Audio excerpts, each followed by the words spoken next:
Olá, tudo bem com você do outro lado? Espero que sim. Por aqui você já está vendo que minha voz está um pouquinho diferente, um pouco de rinite, um pouco de sinusite, mas a gente vai melhorando e a gente vai ficando aqui com você, te fazendo companhia sempre para levar o melhor conteúdo. Seja muito bem-vindo, muito bem-vinda. Mais um episódio do Informe USP São Carlos. E hoje trazemos uma conversa que une ciência de ponta e esperança. Vamos falar sobre nanovacinas contra o câncer. Um tema que mostra como a nanotecnologia e a imunoterapia podem caminhar juntas para transformar o futuro da saúde. Aqui no Informe, nosso compromisso é aproximar você da USP São Carlos, trazendo conteúdos que inspiram, esclarecem e conectam a universidade com a sociedade. E estamos gravando aqui, direto do estúdio do CETISC, o Centro de Tecnologia da Informação da USP São Carlos. E o melhor, você pode assistir a qualquer momento aqui no canal do YouTube, @usp.sãocarlos. O videocast fica disponível para você ver quando e como quiser. Claro, sua participação é sempre muito bem-vinda. Também acompanhe todos os trechos dos episódios ainda nas nossas redes sociais, porque a gente está também no Facebook, no Instagram, no TikTok, X e Threads.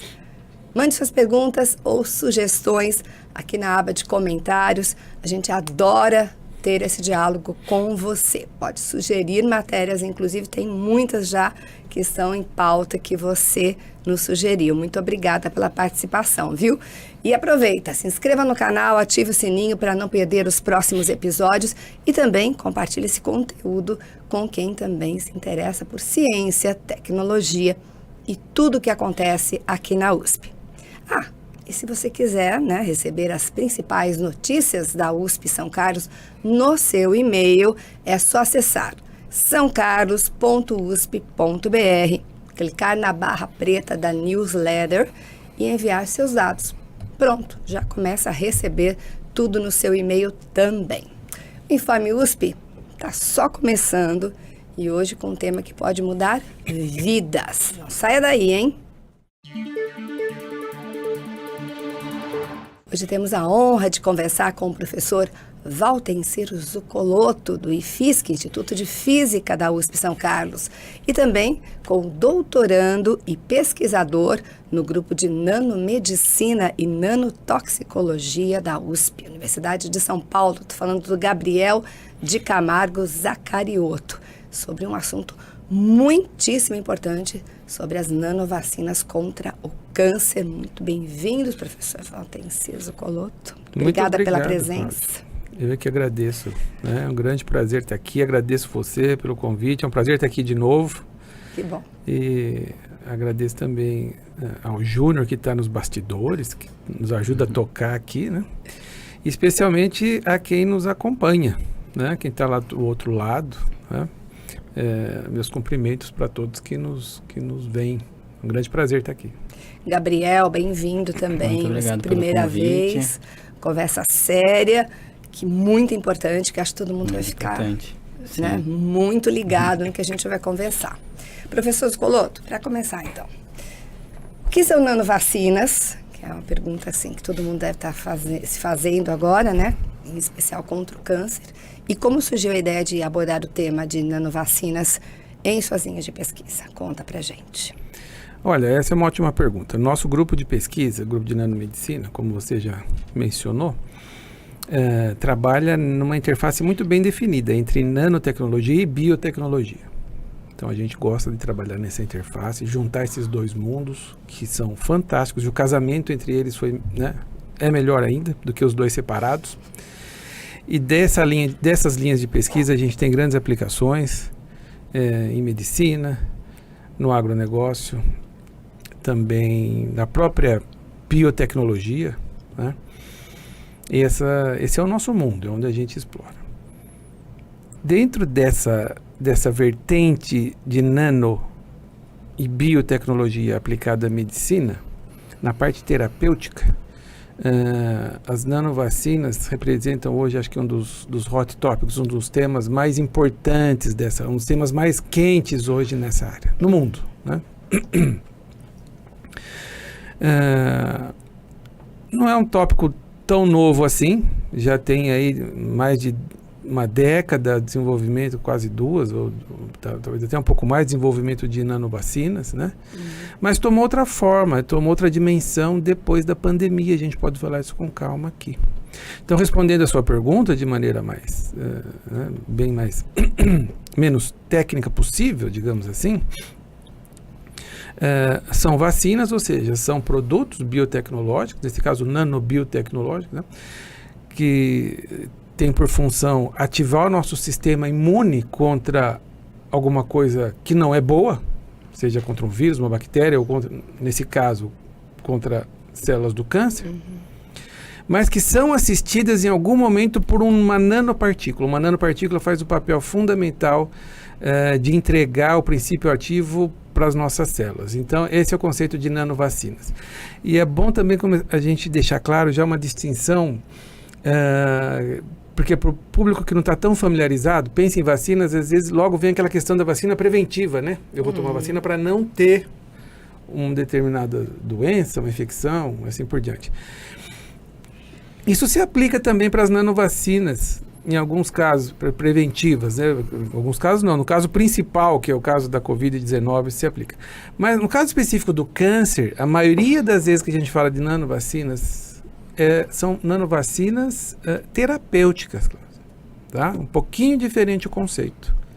Então é isso, são vacinas um pouquinho diferentes daquelas convencionais que a gente está acostumado, né? E que usam uma partícula como um veículo nessa nanoescala, a gente pode falar disso daqui a pouquinho, né? Para facilitar a entrada de um princípio ativo no nosso sistema biológico, nas nossas células. Então, é uma vacina que em algum momento usa um nanomaterial, uma nanopartícula. De maneira simples é isso. No caso das nanovacinas contra o câncer, a maioria delas é terapêutica e não preventiva. Entendi. Né? É isso, Gabriel? É isso mesmo. É que não vai prevenir contra, né? Mas vai curar praticamente. É isso, Gabriel. Tem iniciativas de vacinas preventivas para o câncer. Também tem. Mas a maior parte das pesquisas e ensaios clínicos são vacinas terapêuticas. Entendo. Porque numa população em geral é difícil você falar de vacinas preventivas para o câncer se você não sabe se ou qual câncer a pessoa vai desenvolver. Mas a gente fala de vacinas preventivas quando a gente vê populações de risco, com algumas síndromes, por exemplo, que deixam ela mais propensas a desenvolver determinado tipo de câncer. Então, vou dar um exemplo. Existem pessoas diagnosticadas com síndrome de Lynch, que elas têm maior propensão a desenvolver câncer coloretal. Como já é sabido qual é o câncer que elas podem desenvolver, existem hoje ensaios clínicos que desenvolvem uma vacina preventiva para câncer coloretal para esses pacientes. Mas, ao mesmo tempo, também tem o uso dessa mesma vacina em pacientes que já foram diagnosticados com câncer, sendo daí uma vacina terapêutica. Entendi. Então, a diferença entre as duas, né? Uma que vai prevenir e a outra que vai tratar. Sim. Entendi. Então, é algo inovador, eu diria, apesar do professor já ter dito que faz décadas que está sendo estudado, mas acho que talvez a aplicação esteja mais próxima, né, professor? Não, totalmente. Até antes da pandemia, a gente tinha desenvolvimento de vacinas assistidas por nanopartículas ou nanovacinas terapêuticas contra alguns tipos de câncer, inclusive já em estudos clínicos com seres humanos e pacientes e tal. Mas em escala ali muito pequena. No Brasil não tinha nada. A gente tinha alguns lugares nos Estados Unidos, na Europa, com poucos pacientes e tudo mais. A coisa tomou outra dimensão com a pandemia, né? Então, esse é um lado da pandemia que forçou muito, né? Esse é um lado foi um susto menos ruim, mundo, digamos né? assim, que acelerou muito o desenvolvimento científico, tecnológico, e a gente precisava disso para sobreviver. Então foi ótimo nesse ponto de vista do avanço lógico que a pandemia não tem nada de bom, mas o lado do avanço científico trouxe ganhos incomensuráveis para a ciência e tecnologia, na área médica principalmente, né? Foi um empurrão, né?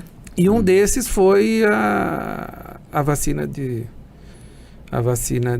contra a Covid-19, mas não todas, especificamente a da Moderna, americana, e a da Pfizer-BioNTech, europeia, alemã, que são as vacinas à base de RNA. Né?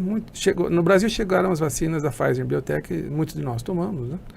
Então, essa vacina é uma vacina preventiva, ela é a base de RNA, é um mecanismo um pouquinho diferente das vacinas convencionais que a gente está acostumado, né? Base de vírus atenuados. Mas o RNA só funciona porque está guardado dentro de uma nanopartícula, na vacina. Então é uma nanovacina. E se não fosse essas nanopartículas, não teria essa eficácia toda que a vacina de RNA tem. Então isso foi um marco, isso caracterizou, eu falo em todas as minhas palestras, a nanomedicina, a nanotecnologia como uma revolução industrial. Não é mais só uma revolução científica, tecnológica, é uma revolução industrial na área médica. Por quê? Porque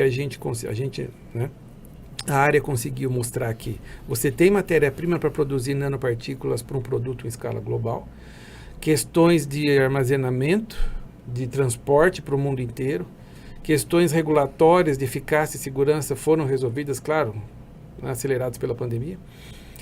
E você tem que fazer um exercício mental fácil, porque qual produto que em alguns anos chegou a centenas de milhões de pessoas no mundo todo?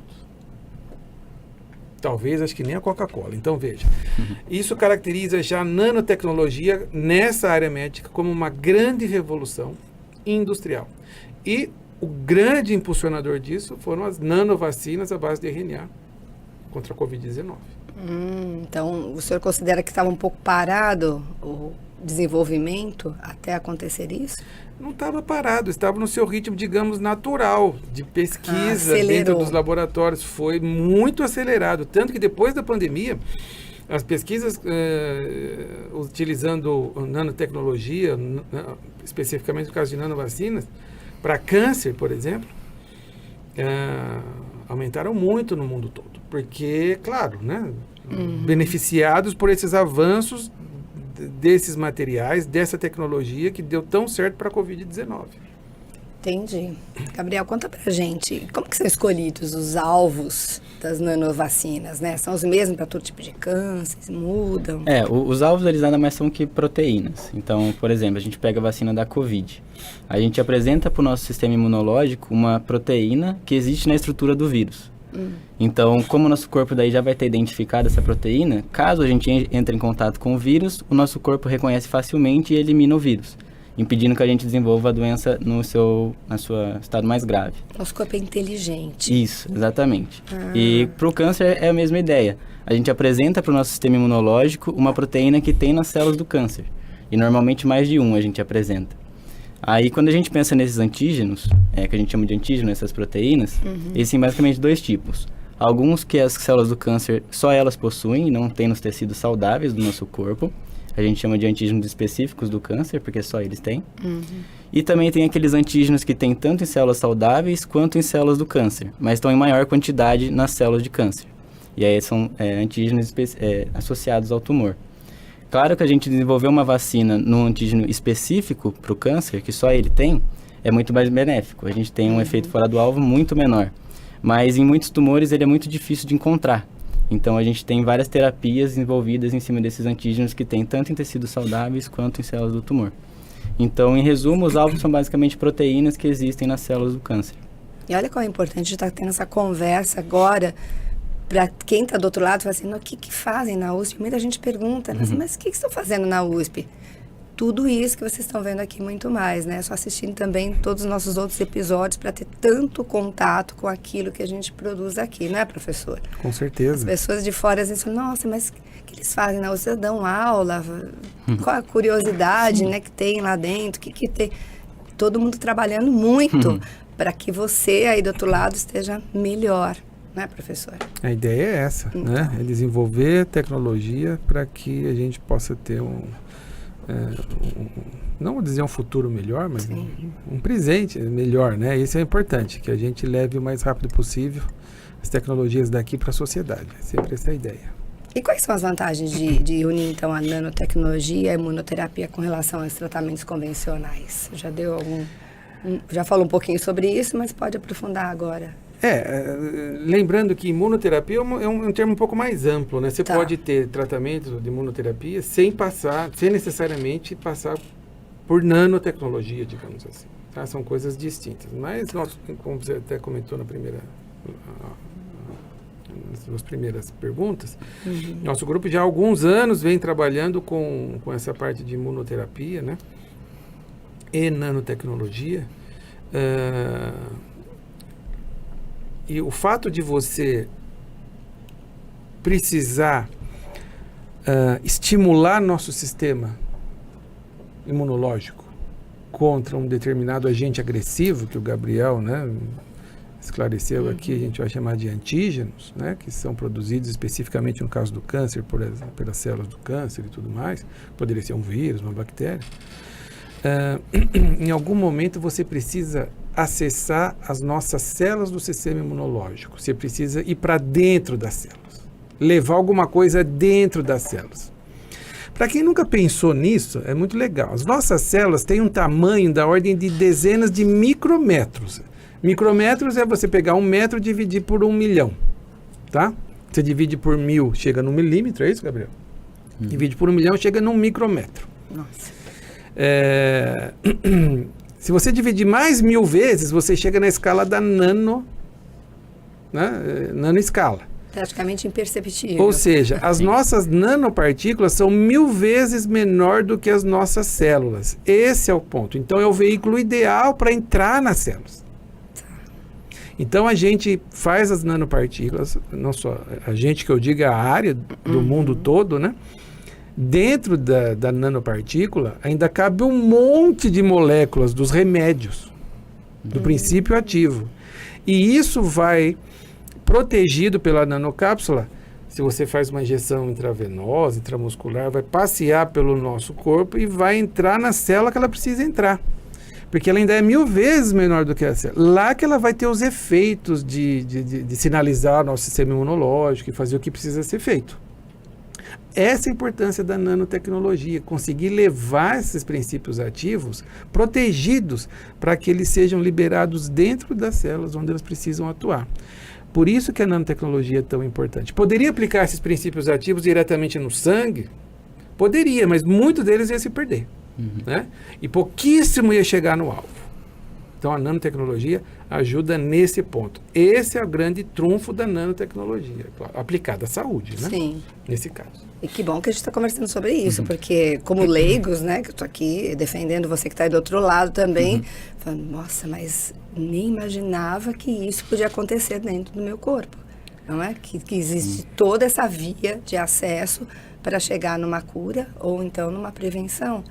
Exatamente. Né, a gente conversando aqui, ainda bem que tem, né, um informe para a gente falar sobre isso e esclarecer para as pessoas, né, ali do outro lado que estão com esse ponto de interrogação, né? Mas como que chega até lá? Como que eu vou ter realmente essa prevenção? É verdade? É verdade. A gente não entende muito bem, né? Então precisamos conversar de uma maneira mais minuciosa, assim, para que as pessoas entendam melhor. Mas é legal, eu estou entendendo, então está valendo a pena. É verdade. Eu acho que só vale a pena lembrar que as coisas nas áreas médicas têm o seu tempo para chegar na sociedade. Então, eu não vou nem dizer, infelizmente, esse tempo é longo, porque não é o caso, mas o tempo é longo mesmo, porque envolve muitos riscos, muitos testes, primeiro em laboratório, depois com modelos animais, depois com pacientes, né? Hoje nós temos quantas vacinas aprovadas pelo FDA, que é o órgão regulatório dos Estados Unidos, Gabriel? Você lembra? Nanovacinas. Nanovacinas não tem nenhuma aprovada. Nanovacinas. É, para câncer. Tá. Mas, por exemplo, como o professor comentou, a da Pfizer e da Moderna são nanovacinas para o vírus da Covid. Vacinas, nanovacinas... Mas para testes em humanos nós já temos algumas. Temos bastantes. Lá no FDA. Lá no FDA. Inclusive, a própria Moderna, que fez a vacina uma das vacinas da Covid, tem uma das vacinas mais avançadas para câncer em ensaio clínico de fase 3, que é a última fase antes da aprovação. De chegar para a clínica, para todo mundo. Eles fizeram uma vacina para câncer de pele, melanoma. Então, depois que faz a ressecção cirúrgica e retira o tumor, muitas vezes esse tumor volta. A gente chama de recorrência. O que eles estão testando é, se aplicar a vacina depois que houve a ressecção cirúrgica, se diminui a recorrência ou morte. E é o que eles estão observando nos pacientes. E está dando já um resultado? Já está dando certo. O ensaio clínico de fase 2 foi o que eles concluíram ano passado, mostrou isso. Mais ou menos em 50% a recorrência ou morte diminuiu. Então, quer dizer que já está avançando bastante. Já. Para a próxima aprovação. Sim. nós temos empresas como a Moderna, a GSK, BioNTech, Genentech, são empresas... As grandes farmas, né? As big farmas. Tem muitas vacinas em ensaios clínicos. Nossa, é uma esperança e tanto pra gente, É uma né? esperança e tanto. Fala sério. É uma arma a mais dentro desse arsenal que a medicina mundial tem desenvolvido contra o câncer, contra essa doença tão devastadora, né? Uma coisa interessante de falar é que a gente tem vacinas para câncer aprovadas, que não são necessariamente essas nanovacinas que a gente abordou no nosso artigo.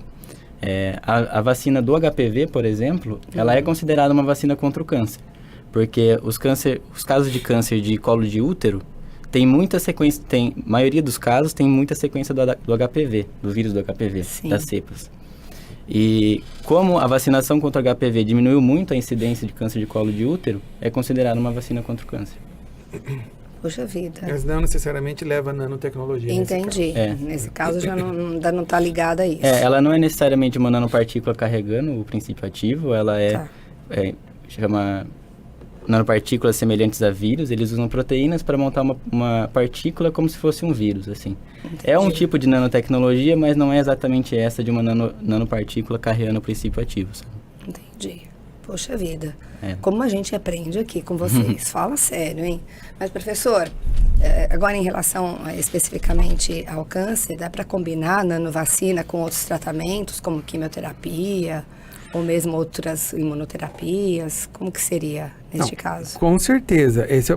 Claro, esse é o papel do médico, né? Do oncologista, do clínico que está tratando. É ele que tem todo esse conhecimento capaz de conhecer os avanços, o que tem de mais recente. Eles estão sempre nessa busca. E a combinação de terapias é sempre uma coisa muito importante para vários tipos de câncer, para vários tratamentos, né? Às vezes você combina radioterapia com químio, às vezes radioterapia com imuno, recessão cirúrgica com químio. Então, com certeza, por causa das nanovacinas, nada impede, isso só vai depender do oncologista responsável, sem dúvida alguma, né? Sim. A maioria dos ensaios clínicos que a gente tem é combinando as nanovacinas com algum outro tratamento. E, inclusive, o grupo controle, que a gente chama que não vai receber a nanovacina, ele vai receber daí um tratamento que já é aprovado. Convencional, digamos, né? Para comparar com a nanovacina junto com esse convencional. Esses grupos de controle que você disse são as pessoas que estão participando, então, destes testes para a eficácia da vacina. E segurança, exatamente. Entendi. Perfeito. Gabriel, você pode explicar, então, um pouquinho mais, de uma maneira mais simples, assim como você já vem fazendo, obrigada, aliás, como são as vacinas personalizadas? Certo. Quando a gente fala, por exemplo, se várias pessoas têm o mesmo tipo de câncer, vamos por câncer de pulmão, o câncer dessas pessoas tem alguns antígenos que são comuns a todas as pessoas, mas existem antígenos que são específicos de cada paciente que foi diagnosticado, que surgiu no desenvolvimento do tumor daquela pessoa. As vacinas personalizadas, elas são feitas em cima desses antígenos. Então, o que acontece? O paciente que foi diagnosticado, o médico vai fazer a biópsia do tumor, vai levar para o laboratório, vai sequenciar o DNA desse tumor, vai olhar o que tem lá de antígenos, e em cima disso ele vai construir uma vacina específica para aquele paciente. Então, é o contrário do que a gente está acostumado, que a gente vai, toma uma vacina que já estava pronta e vai embora. Esse não, a vacina é produzida para aquele paciente. Então, cada paciente recebe uma vacina diferente, específica para a assinatura do DNA do tumor que ele desenvolveu. Ou seja, vai funcionar exatamente para aquilo que ele está passando. É uma área muito promissora e que tem muitos desafios, porque, às vezes, depois que você escolhe esses antígenos com base no tumor do paciente, às vezes, quando você aplica a vacina, ela não funciona bem. E essa é uma área de inteligência artificial que cresce muito. Como a gente pode usar modelos de aprendizagem de máquina para que consiga elencar os melhores antígenos para fazer a melhor vacina possível para aquele paciente. Caramba! E aí, professora, a gente desenvolve essa tecnologia aqui na USP São Carlos? O seu grupo já pretende iniciar essas pesquisas? Sim, não só, sim, a gente desenvolve principalmente a parte relacionada à nanotecnologia, que são esses carreadores, mas a gente faz parte de uma rede, temos vários colaboradores, assim, a quem eu agradeço muito, das áreas médicas mesmo em específico, trabalhando conosco. Então, quer dizer, é um trabalho em grupo, multicêntrico, né? Nosso grupo é um deles, mais responsável pela parte de nanotecnologia. Então, a gente tem parcerias com o ICESP, de São Paulo, e vários outros institutos, né, com o Hospital de Câncer de Barretos, o Hospital do Amor, né, de Barretos, que a gente também tem uma grande colaboração. Então a gente desenvolve esses sistemas aí complexos, né, mas com muita esperança, como você já mencionou no início. Mas a nossa responsabilidade principal é produzir a cápsula, o veículo que vai fazer tudo isso dentro do corpo humano. Aqui no nosso grupo. O que vocês estão estudando é exatamente isso. É o lado da nanotecnologia para essas tecnologias. Como chegar até lá, como levar até exatamente onde precisa. Aí nós temos um grupo de colaboradores grandes, principalmente das áreas médicas, né, trabalhando nessas nanovacinas, e não só nanovacinas, outras terapias de pontas, uma muito parecida, relacionada com as nanovacinas, e que está dentro desse mesmo tema, que são as terapias, assim, o que está de mais avançado hoje, que são as terapias do tipo CAR-T, em inglês, ou CAR-T, células CAR-T, terapias que ainda são muito caras, né, mas que têm, assim, resultados fantásticos, e onde a nanotecnologia também pode ser um papel determinante para aumentar a eficácia, mas principalmente para diminuir o custo dessas terapias. E essas aplicações seriam para quê? Câncer. Também câncer. Tem também doenças autoimunes. Para doenças autoimunes. Mas câncer é o principal. As células CAR-T, já existem produtos aprovados, 7 produtos aprovados, e são principalmente para câncer de sangue, assim, doenças hematológicas. Cânceres não tumorais, né? Que não formam um tumor sólido. Linfomas. Que é algo assustador também, né? Que a gente assustador. ouve falar bastante, até em pessoas com tenra idade, né? Assim. Sim. Não, e células CAR-T é realmente revolucionário esse campo de câncer hematológico. De remissão completa e cura durante anos, sem a volta da doença. E essas pesquisas aqui já estão em andamento, então, com esses grupos? Com esses colaboradores, sim. Entendo. Sim. Então, quer dizer que a coisa não vai ficar parada nem um minuto, né? Vocês estão atentos a toda a tecnologia que envolve tudo isso, para cada vez a gente tenha mais essa esperança, vamos dizer, né? Que logo esteja mais próximo da gente. Sim. Legal. No caso de CAR-T, dessas terapias CAR-T, é bom lembrar que, assim, nós estamos só do lado da nanotecnologia. Há um grupo de especialistas, vários médicos, né, de grande relevância na área médica, né? Um deles, por exemplo, o professor Renato Cunha, que está conosco em algumas parcerias. Essas pessoas, sim, vivem e respiram essas terapias pelo lado médico de aplicação e tal. E eles têm esse grande foco de nacionalizar boa parte dessas tecnologias, porque hoje tudo é muito caro, isso custa milhões de reais para tratar um paciente, digamos assim. Né? 3, 5 milhões de reais para tratar um paciente.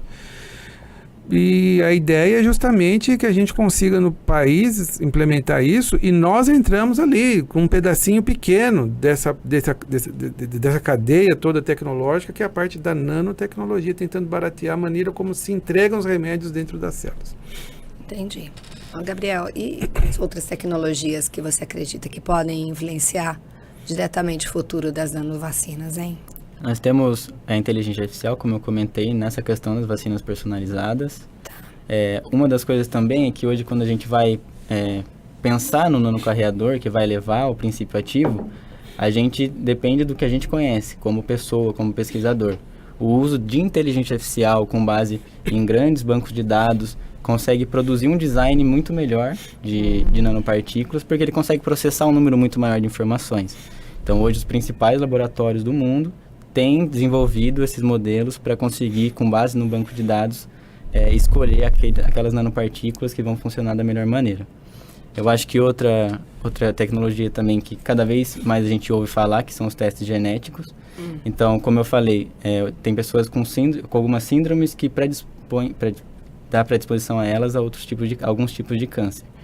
Conforme isso vai se expandindo e mais pessoas têm o teste genético e são diagnosticadas com essas doenças, a gente pode pensar então no futuro em vacinas preventivas para essas pessoas. Assim como foi a vacina do HPV, essas pessoas podem receber vacinas preventivas para o câncer que elas estão predispostas.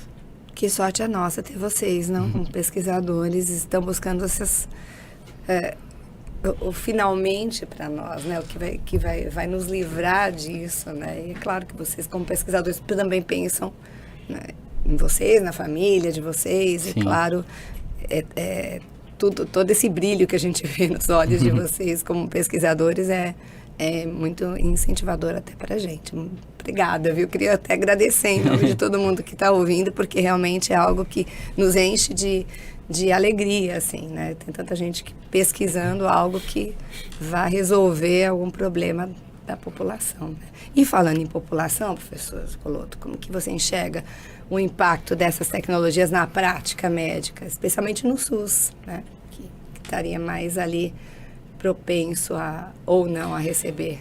O SUS sempre está propenso a receber. É muito interessante ver. Nosso grupo já teve e tem vários projetos financiados pelo Ministério da Saúde na área de câncer, tanto diagnóstico quanto terapia. A gente desenvolve testes rápidos, por exemplo, para diagnóstico de câncer, de doenças infecciosas. Acabamos de patentear um teste rápido, inédito, inovador para a tuberculose. Então a gente tem tido uma boa parceria com o Ministério da Saúde. E assim, é muito legal ter essa oportunidade de falar, né, dessas pessoas que estão no Ministério da Saúde. Há um departamento em particular que é o DECIT, e assim, a preocupação que eles têm de desenvolver, de financiar projetos para que as coisas cheguem no SUS rapidamente. É muito legal isso. Né? E assim, é um lado que a população não vê, por exemplo. Legal, né? E necessário, né, professor? O SUS é fantástico, é uma plataforma fantástica e assim, claro que tem seus problemas, como várias outras, mas pela experiência que eu tenho, sendo financiado pelo Ministério da Saúde em nossas pesquisas, em vários, não só o Ministério da Saúde, o Ministério da Ciência e Tecnologia também, né, temos vários projetos, a FAPESP, sem dúvida alguma, são várias agências, CAPES. Mas o SUS é ávido por absorver novas tecnologias e novas terapias e qualquer coisa que ajude. Né? É que a ciência e a tecnologia tem o seu tempo, principalmente na área de saúde humana. É preciso ter certeza de que aquilo não vai fazer mais mal do que bem. Às vezes isso leva tempo para estudos, para análise. Não é muito incomum a gente ver que tal remédio foi descontinuado porque depois de 20 anos observou-se que pode causar. Então, pensando em minimizar isso, todos os cuidados são tomados, isso leva tempo. Mas assim, o impacto vai ser muito grande, porque como foi para a Covid-19, né? A parte a vacina ajudou a controlar tudo. Não só a nanovacina, a base de RNA, mas as vacinas convencionais também para a Covid-19. Então, se não fosse as vacinas, poderia ter tido outro desfecho a pandemia, ou nem ter tido desfecho até agora, vai saber. Então, o impacto vai ser muito grande, porque essas terapias assistidas com nanotecnologia podem ajudar muito. A parte que o Gabriel mencionou da personalização é uma coisa muito importante na medicina. A medicina sempre olha para esses pontos. Eu não sou médico, não sou a pessoa mais adequada para falar de perspectivas na medicina, óbvio, mas eu trabalho nas áreas. Então, essa questão da medicina personalizada, da medicina preventiva, né? Ou preditiva, tudo isso é muito importante. E a nanotecnologia é a melhor ferramenta hoje quando você pensa em personalização de tratamento, né? Tirando alguns casos, mas porque na área médica a gente na base de tudo estão as células, né? Que depois vem os tecidos, os órgãos e assim por diante. A doença começa ali muitas vezes, né? Então você precisa tratar as células. Então a nanotecnologia é o ideal para isso, por causa do tamanho, da afinidade, da capacidade de viajar pelo nosso corpo, quando for preciso, de se esconder do sistema imunológico para fazer o efeito que ela precisa num determinado organismo, num determinado tecido. E a nanotecnologia, então, é uma área que recebeu o nome, inclusive, de nanomedicina, né? Que o impacto vai ser fantástico. É que ainda não chegou da população. Vai chegar, se Deus quiser, podem estar confiantes. E vai mudar muita coisa. A gente tem ansiedade, eu sei que toda a população fica naquela, né? Conversando sobre isso, assim, lógico que a gente tem ansiedade, mas a gente sabe que precisa de muito estudo para chegar seguro, né? Com toda a segurança possível até a gente. Então, ninguém vai liberar algo né, como aconteceu, por exemplo, na época da Covid, né, que liberaram todas as vacinas, porque realmente elas eram seguras e por isso você podia tomar tranquilamente. Então, foi feito um estudo, e é como está sendo feito agora também, para chegar até aonde a gente precisa, né? Não adianta a gente soltar alguma coisa que não vai fazer um efeito, né, professor? Certíssimo. Gabriel, e você acredita que a experiência de participar desse projeto mudou a sua visão sobre a ciência, sobre a carreira acadêmica? O que você conta a esse respeito? Com certeza. Tudo isso que a gente conversou até aqui, que eu comecei a me aprofundar mais quando a gente começou esse projeto, me encantou de modo que é o que eu pretendo seguir, essa interface entre nanotecnologia e imunoterapia. Eu sempre gostei muito da parte de pesquisa em saúde humana, passei um tempo por diagnóstico, biologia molecular, também um pouco voltada para diagnóstico. Quando eu cheguei no grupo do professor, já gostei muito de nanotecnologia, mas ela é muito ampla, tem muitas aplicações. E com esse projeto, eu gostei muito dessa interface que a gente conversou até aqui e decidi hoje que é o que eu quero me especializar cada vez mais. Acho que é impossível não se encantar com este mundo, não é? Sim. Acho que uma vez que você entra nele, você vai querer mergulhar cada vez mais para encontrar soluções. Sim. Professor? É uma área apaixonante. Eu falo para todo mundo, antes de entrar e começar a trabalhar com nanobiotecnologia, veja bem se é isso que você quer, porque entrou, você não sai mais. Um caminho sem volta. Ainda bem, né, que temos vocês aqui para se envolver bastante nisso. Ainda bem que a gente tem você para nos chamar aqui para falar sobre isso e levar para a sociedade. Esse que é importante, Cláudia. Também, tudo junto. Sem dúvida. Professor, a nanotecnologia já é realidade, claro, em várias áreas, como você disse, mas você acredita que a medicina será mais transformada, então, por ela? Sem dúvida. Já foi, com base no que a gente falou, inclusive da vacina e dos testes rápidos da Covid-19. Lembrando, né? Aquele teste rápido da Covid que vende na farmácia, não o teste de laboratório, PCR, mas o teste rápido, aquela caixinha que você coloca uma gotinha, faz coleta com swab no nariz. Aparecem risquinhos vermelhos ali. Sim. Aquele risquinho vermelho, que a gente fica naquela ansiedade para ver se vai fazer. Se aparece 1 ou 2 risquinhos, lembra?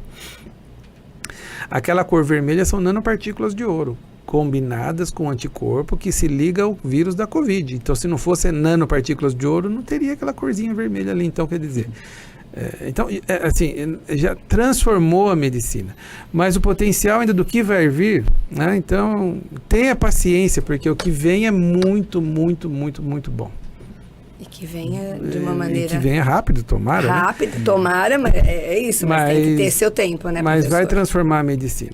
O primeiro, mais rápido setor é a medicina, sem dúvida alguma. Depois tem outras, inclusive meu grupo trabalha se esforçando para que o próximo setor seja o agronegócio. Nós temos vários projetos com nanotecnologia para o agronegócio, levando nutrientes para as plantas, defensivos para plantas, você consegue usar muito menos defensivos agrícolas para ter o mesmo efeito.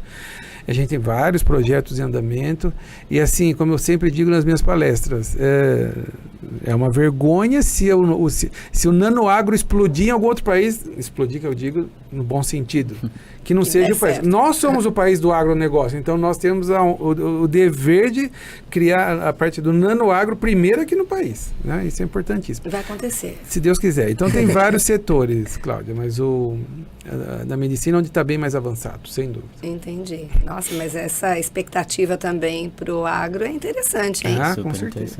Eu acho que fica todo mundo agora naquilo também. Olha, vão resolver outros casos.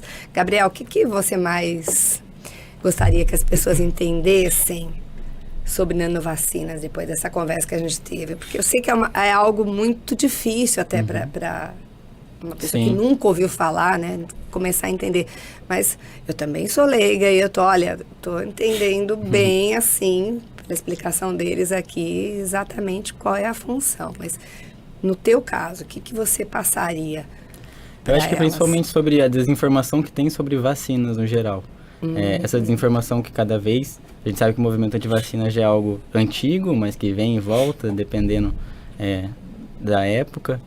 E tem um impacto muito negativo sobre a saúde pública atual. Então, por exemplo, a gente vê hoje a vacinação infantil no Brasil caindo. E isso é um impacto gigante na saúde pública atualmente, mas também a gente vê nos Estados Unidos hoje empresas que estão desenvolvendo vacinas para câncer, tirando o termo vacina do seu produto, por causa de tanto que esse termo já pegou um ar pejorativo para a galera do movimento antivacina. Então você tem autoridades dentro do governo que também têm esse pensamento antivacina, então as empresas querem retirar esses nomes para não ter esse impedimento regulatório, simplesmente por causa de uma falta de informação. Então tem um impacto muito grande na saúde pública hoje e do futuro. Então pode prejudicar tecnologias que estão sendo desenvolvidas com todo o cuidado do mundo para que a gente consiga eliminar ou diminuir o impacto de muitas doenças na saúde humana. Você acha que vai ter que mudar o nome? Tem algumas empresas que ou estão tentando mudar o nome dos seus produtos ou sair dos Estados Unidos e fazer... Não falar vacina, a palavra. Não falar vacina, substituir a palavra por outra. Isso é um tiro no pé dos países que deixam as autoridades terem a desinformação sobre vacinas, porque o que vai acontecer é que as empresas vão sair desse país e vão para outro que entende o que é uma vacina e o potencial que ela tem. Então, eu acho como que não confiar, né, em todos os pesquisadores que estão querendo nada mais, nada menos do que salvar a nossa vida? Sim, nós não temos inúmeros exemplos de como a vacina já diminuiu casos de doença, do HPV que a gente conversou. Tem muitos fatos dados já, sabe? Desde criança a gente sempre tomou vacina. E sempre foi bom, né? A gente sempre ficou prevenido com uma série de doenças.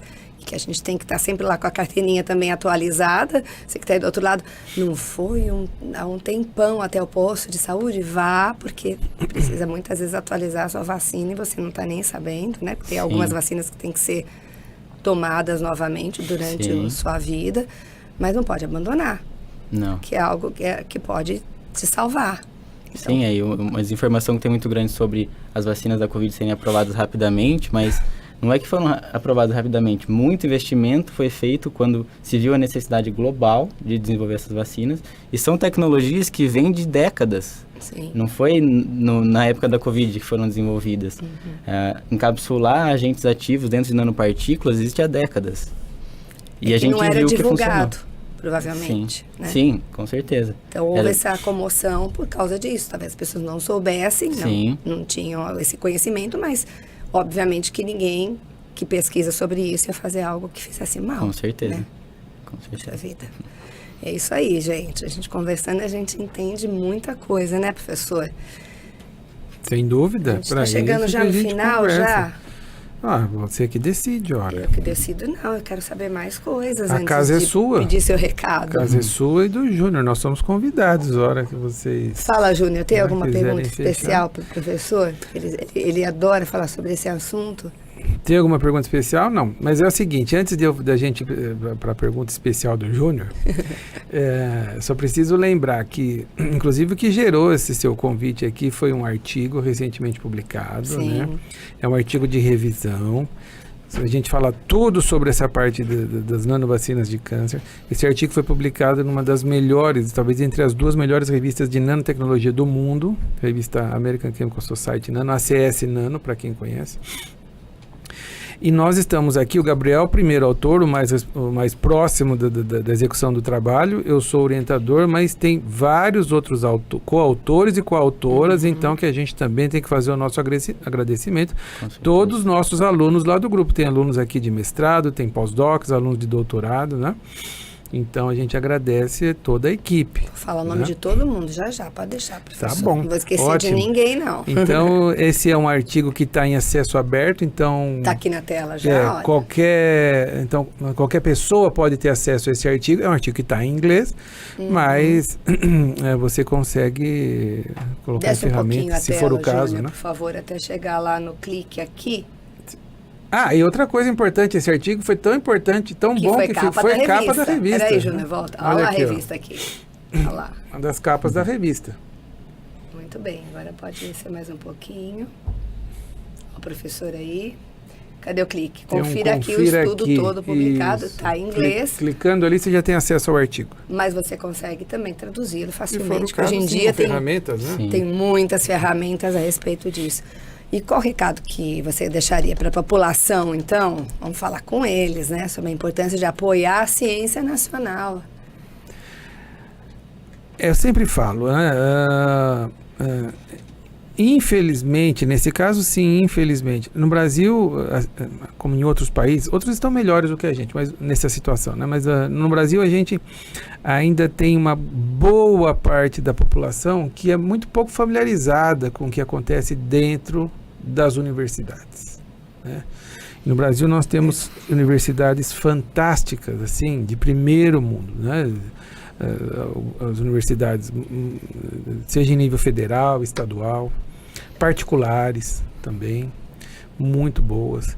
Então, eu que estou do lado da universidade, eu vejo que é uma falha nossa também, muito grande, falta um esforço maior nosso, né? Claro que tem pessoas que vivem a vida nessa parte de divulgação, mas falta um esforço maior nosso, como membros acadêmicos, de levar as informações para a sociedade, para a população. Muitas vezes somos limitados pelo tempo. É por isso que o papel de pessoas como a Cláudia, quem trabalha com divulgação científica, jornalismo científico, é tão importante para transformar as novas tecnologias, as novas ideias, os novos trabalhos que estão dentro das universidades em informações que podem ser rapidamente absorvidas pela sociedade, né? Que é leiga, muitas vezes é leiga no assunto, nesse assunto específico. Mas então, eu acho que vale muito a pena a sociedade olhar para as universidades, entrar nas páginas das universidades, seguir as universidades nas redes sociais, os grupos de pesquisa, os institutos de pesquisa, os próprios pesquisadores. Siga esses pesquisadores, a maioria tem redes sociais disponíveis, tem as páginas dos grupos, né, com todas as informações. Participe. Eu respondo vários e-mails, sempre que alguém, né, fora da comunidade, eu sempre tento responder da maneira mais rápida possível. Participe, vá às universidades, né? Os campos são abertos, passeie por lá, converse, né? Tente se inteirar. Com certeza você vai ser muito bem recebido por todo mundo nas nossas universidades. É importante a gente ter esse apoio da comunidade, porque quem paga nossos salários são vocês, quem paga nossas pesquisas são vocês, somos nós, somos todo mundo que paga imposto. Sinta-se parte desse processo, né? Isso é fundamental. O apoio da comunidade é fundamental para manter as universidades, senão a gente não tem. E é compreensível também, muitas vezes, né, os próprios pesquisadores não saírem falando a respeito, como você citou anteriormente, porque realmente estão muito envolvidos naquele processo da pesquisa, né? Então, a gente tem que ter parcerias. Estamos aqui, né, com parceria para que isso aconteça. E, claro, a população em geral também tem muita informação hoje para você buscar.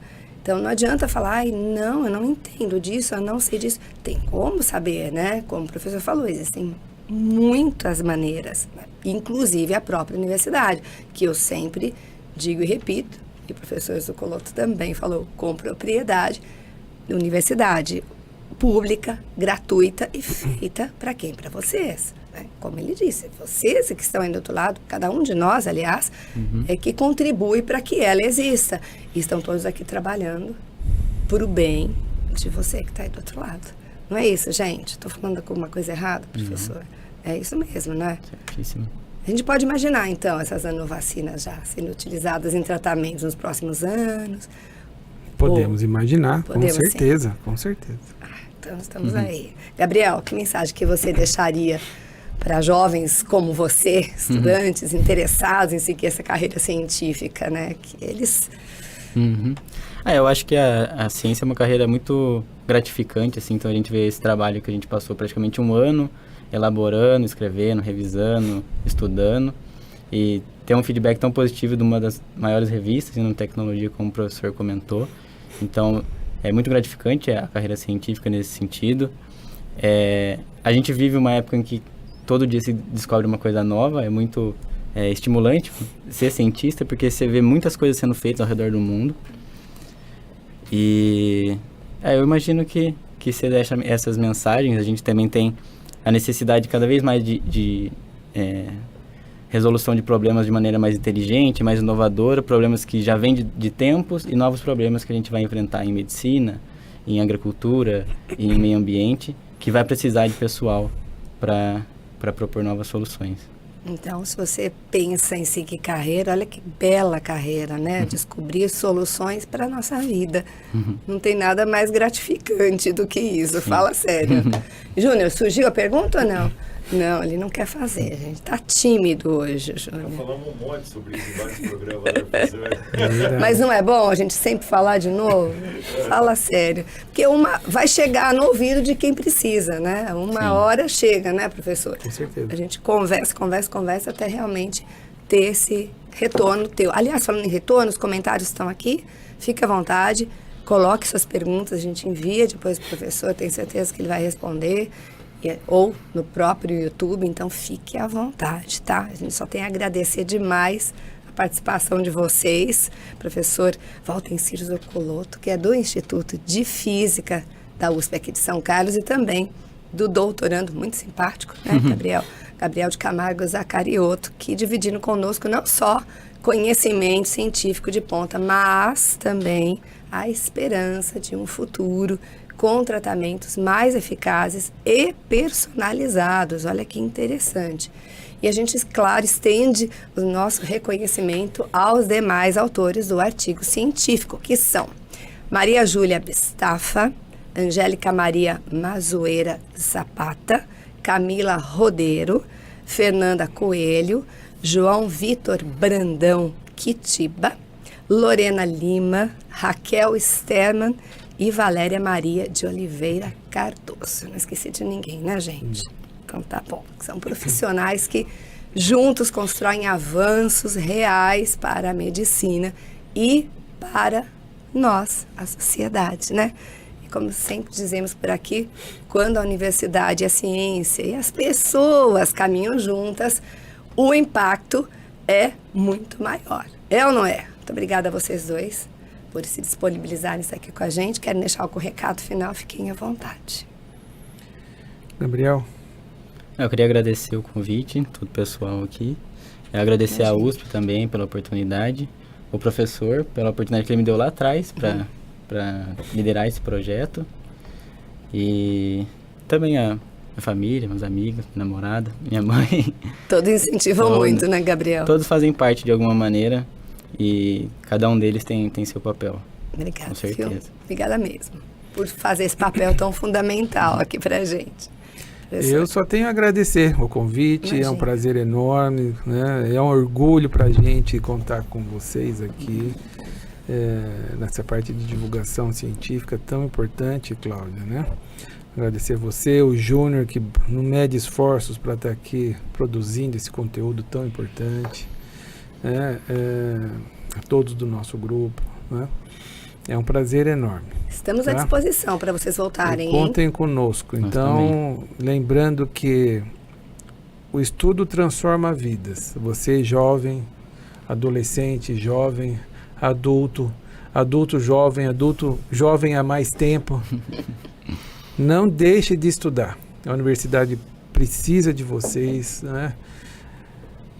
Se você tem um sonho de fazer um curso, mas hoje em dia há mecanismos, há maneiras, há várias formas de você se formar, mesmo com dificuldades de tempo, financeiras, quaisquer que sejam. Não desista dos seus sonhos. A gente precisa de gente boa, gente com capacidade de ter ideias, porque o que está na base de tudo isso são ideias. O resto a gente dá um jeito. Agora, se não tiver ideias, nós estamos perdidos. Então, se você tem interesse, gosta de estudar, melhor ainda, se gostar de ciência, da parte científica, procure uma universidade, tente falar com professores, né? Fomente isso. Precisamos de pessoas como vocês aqui na nossa universidade, tá? Fica aí o convite. Mais gente pensando junto, resolve mais fácil. Com certeza. Não é? Foi ótimo ter você aí do outro lado da tela, acompanhando mais um episódio do Informe USP São Carlos. Aproveite o momento para compartilhar esse conteúdo com quem também quer entender melhor o que é pesquisado por aqui e descobrir as boas iniciativas que fazem da USP São Carlos um polo de inovação e conhecimento. Lembre que os principais trechos da entrevista, os nossos famosos cortes, também estão nas redes sociais, YouTube, Facebook, Instagram, TikTok, X e Threads. Segue a gente por lá também para não perder nada.